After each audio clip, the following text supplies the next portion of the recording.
Muito bem, pessoal, vamos dar continuidade. Como a gente viu um pouquinho sobre os tecidos na aula anterior, vamos falar um pouquinho agora sobre anatomia e fisiologia, absorção e transporte. E a gente vai ver partes da planta a partir de agora. Qual vai ser a primeira parte que a gente vai ver? A raiz. Vamos começar aí bem de baixo, né? O que é a raiz e quais as estruturas que a raiz possui, né? Com função de absorver água e sais minerais e promover a fixação da planta, a raiz é um órgão geralmente aclorofilado, isso quer dizer, não realiza a fotossíntese, e subterrâneo, normalmente. A gente vai ver que tem tipos de raízes aí diferentes. Externamente apresenta as seguintes regiões. Quais são? Você tem a coifa, que é a parte mais profunda, né, da planta, localizada na extremidade da raiz, constituída por células meristemáticas, que são renovadas constantemente. E tem a função de penetrar o solo. Essa coifa, ela funciona como um capacete. A região de distensão ou crescimento, seguindo a coifa, a região de crescimento é constituída por células meristemáticas. E é uma região também conhecida como zona lisa, que serve para crescimento da planta, da raiz. Região pilífera, logo após a região de crescimento. Células epidérmicas dessa região apresentam expansões, denominadas pelos absorventes. É daí que você tem a absorção de nutrientes e águas do solo. Região de ramificação. Na sequência da região pilífera ou de absorção, é a parte da raiz onde saem as raízes secundárias. É da onde você tem a ramificação da raiz. E o colo é o ponto de ligação entre a raiz e o caule. Tá? Vamos ver o desenho aqui, ó. Você tem nessas estruturas a coifa, né, que é a região onde você tem a penetração no solo, zona lisa ou zona de crescimento, como eu falei antes, a zona pilífera com os pelos absorventes, tá? Raízes secundárias com a zona suberosa, e aqui em cima você tem o colo, que é o ponto de ligação entre a raiz e o caule em si. Tá? Tipos de raiz. Vamos ver alguns tipos de raiz. Quais são os tipos básicos de raiz que a gente tem? Raízes tuberosas. Tuberosas. O que são essas raízes tuberosas? Atuam como órgão de reserva. Você pode armazenar material nutritivo nela. Exemplo, beterraba, cenoura, batata doce, nabo, rabanete. Outro tipo de raiz que a gente tem, raízes suporte.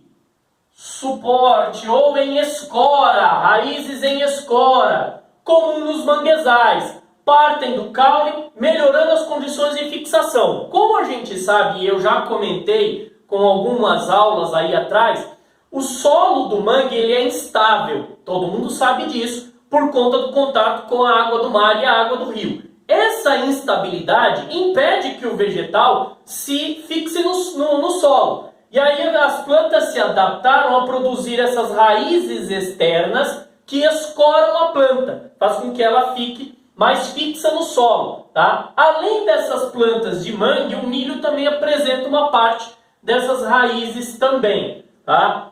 Nós temos as raízes fasciculadas. Fasciculadas.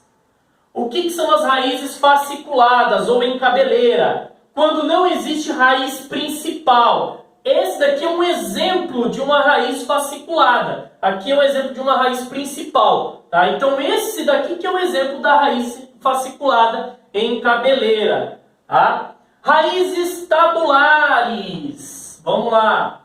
Tabulares. O que são as raízes tabulares? São raízes secundárias e espessas que ajudam na fixação e sustentação da planta de enorme porte. Estamos falando de uma planta de 60, 70, 100 metros de altura. Tá? Aqui a gente tem um exemplo. As crianças são pontos de referência. Só para a gente ver o tamanho dessas raízes, né? A gente tem também as raízes aéreas. Essas raízes aéreas são encontradas em plantas epífitas, que se desenvolvem em cima de outras plantas, tá? Mas não vem aí a causar nenhum problema para a planta anterior. Como as orquídeas, são raízes revestidas por uma estrutura denominada velame, que absorve umidade do ar. Em tempo seco, ficam repletos de ar, evitando a evaporação. Tá? Tem algumas que desenvolvem ramificações que parecem aí os cipós, podem até receber o nome de cipós. E algumas, ao se ramificar, enrolam no caule das plantas, comprimindo-o fortemente e interrompendo o transporte de seiva elaborada. Essas raízes são chamadas de mata-pau, porque acabam matando a planta principal. Ok? Temos as raízes sugadoras. Sugadoras. Essas raízes sugadoras, elas são raízes de plantas parasitas, né? Que aí retiram a seiva de outras plantas, podendo levá-la à morte. Aí são plantas parasitas. Você percebe que a raiz está penetrando o caule da planta principal. Tá? Temos as raízes respiratórias. Respiratórias. Essas raízes respiratórias, em conjunto com as raízes em escora, elas se desenvolvem principalmente em região de mangue ou em região pantanoso, onde você não tem a capacidade de absorção de gases pelo solo. O que acontece? A raiz ela cresce no sistema inverso, para cima. Ela acaba saindo do solo, formando estacas no solo. Tá? Essas estacas são as raízes aí respiratórias. Pessoal, vamos ver um pouquinho da morfologia interna da raiz. O que nós temos na parte interna da raiz?